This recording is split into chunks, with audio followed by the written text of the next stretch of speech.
my fellow comic book collectors, it's Alan, the Comic Collector Geek, and this is the Friday Challenge, where I ask you to look through your long boxes and find something that meets the theme of the challenge. And this week's theme is going to be blood. I figure blood is kind of associated with Halloween in a way, like we always think of, horror movies and blood being a major component of horror movies. So, especially from the 80s. If you grew up in the 80s, all movies were very gory. So the theme is covers with blood on them. So let's get into it.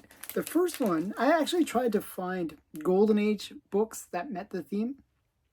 It's actually quite hard to find Golden Age covers that feature blood. Even if you think about Crime Suspense Stories 22, which is the most famous kind of gory cover where the girl is decapitated. Well, if you look at the axe, it doesn't really show blood. It shows like a black goo on the axe, which is blood, but it's black. So it doesn't really look like the typical blood that we think of. So I tried to find some Golden Age blood covers, but there's mostly modern books. So first book, this is number 11, actually. This is bonus.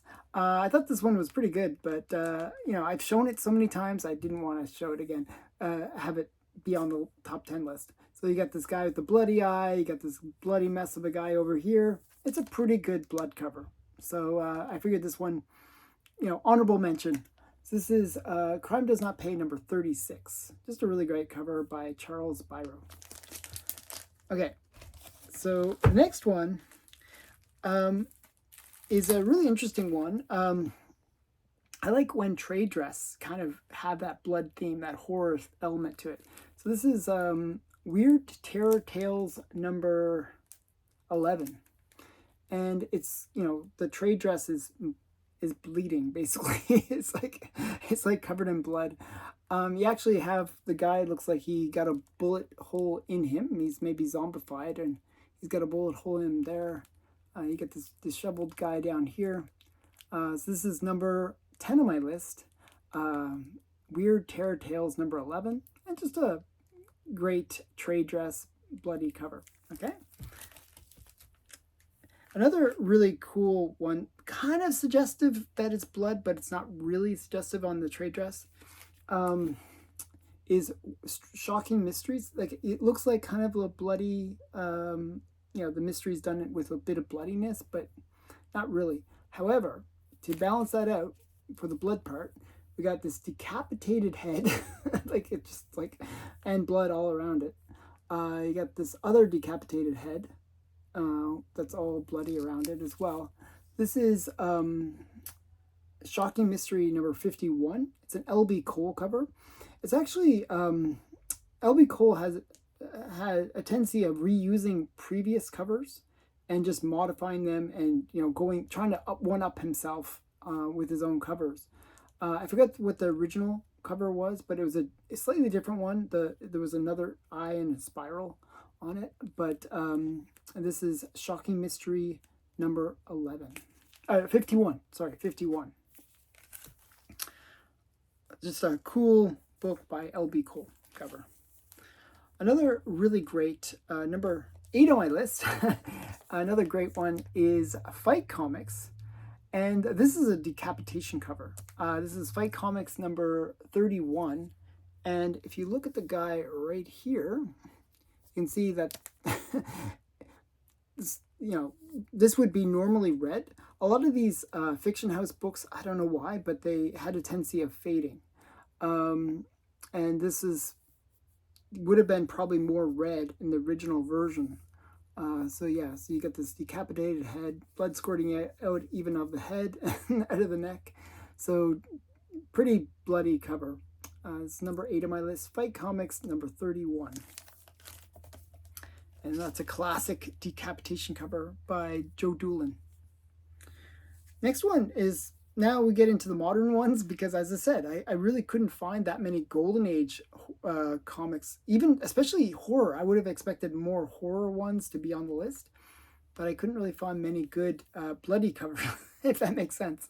But I'm going to show you some modern ones that are pretty cool. This one's interesting because it's blood-stained teeth, so we got blood even in the title itself. Um, it's interesting because his fists are covered in blood. He's dripping blood from his mouth, and this back, the cover itself is a red, so it kind of looks like blood as well. So I just thought this was a really great one. So it's number 7 on my list. Blood-stained teeth, number 2. Next one on my list, I feel like I had to have this character on the list. It's one of my favorite characters. It's Zombie Tramp. And I wanted to pick one that I hadn't shown before. This is Zombie Tramp number 58. You got blood kind of dripping off this tray, and you got blood on her apron. It's actually a signed copy by Dan Mendoza. This is actually an interesting one because Dan Mendoza, does these ones as Kickstarters. So these are like his self-published works, and you can see that by his publishing company is Still Ill. Is it Still Ill Princess? I believe it is. Which is his publishing thing. So that's right there. So Dan Mendoza basically he got the rights back to his own character, which is Zombie Tramp, and then he started putting out comics again for her. So he started, I think it was started in 56, I believe, and then he keeps on going with it. So this is a Zombie Tramp number 58. Oh, and even the drink looks like it's filled with blood. So lots of blood on this cover. And the ground looks like it's covered in blood, but it's just a red ground for some reason. But definitely a cool cover. I really like Zombie Tramp, so had to have it on the list. Another character that I really like, and I thought this one was kind of more subtle, but it's one that just came out. This literally came out on Wednesday. Is Vampirella Super versus the Superpowers. And it's just I thought it was a really great, almost reminds me of Betty Page a bit, kind of cover, where you got her just being kind of like a femme fatale, and blood is pouring into her cup. So I thought this was really just kind of elegant one. I just kind of liked it a lot. So I figured it should be on the list. So this is Vampirella versus the Superpowers, number 5. Number 4 on the list is a Blood Queen, number 5. And Blood Queen is based on Elizabeth Bathory story, I believe. And you got this river of blood, basically, and like limbs in it and stuff. So this is a pretty gory one.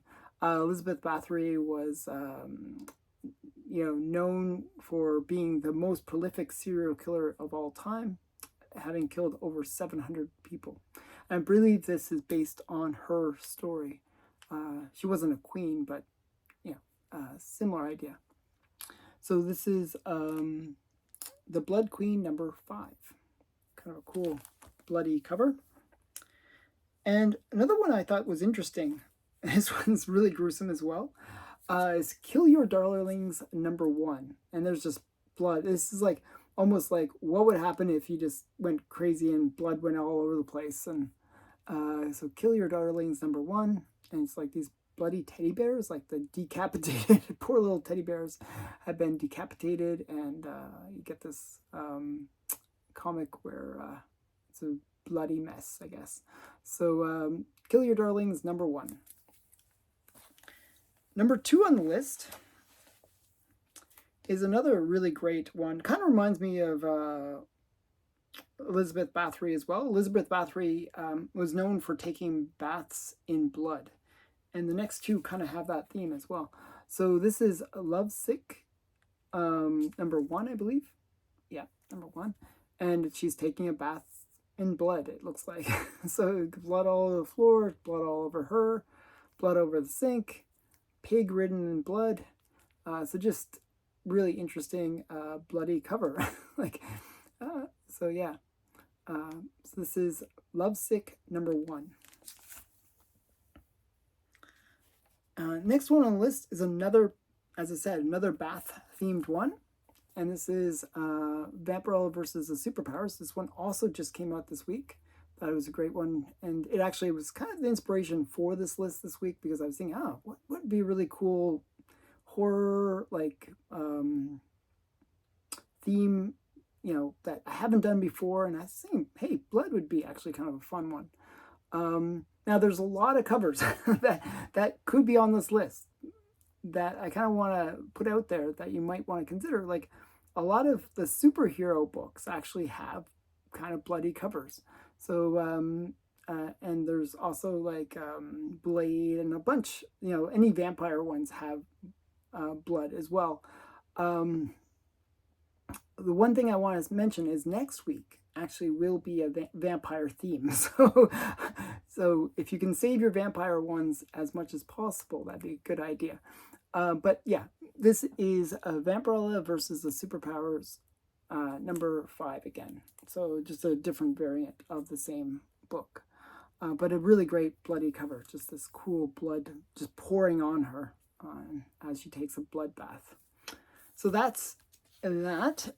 Those are my top 10. And I could have had so many different ones within the Vampirella theme.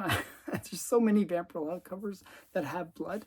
Actually, one of the best ones, I believe, is Vampirella number 1. It's like just this great fold-out foil cover that I could have had on the list as well. So there's a bunch of really great Vampirella ones that could have made the list. I was a little bit worried about showing too much Vampirella, so I wanted to kind of keep it a little bit more variety than that. So again, thanks for watching. I hope that you participate in this cover challenge as well. If you want to participate, all you have to do is use the hashtag bloody, so bloody with a Y, blood with a Y on it, and hashtag Friday Comic Challenge. And you can also attach me on it, like do it at Comic Collector Geek, and I will see your videos and I'll check them out. So use all those things in your title, and then you will be part of the video watching experience, because people kind of go between the videos and check out everybody's comics, so that's always fun. So thanks again for watching. Bye for now.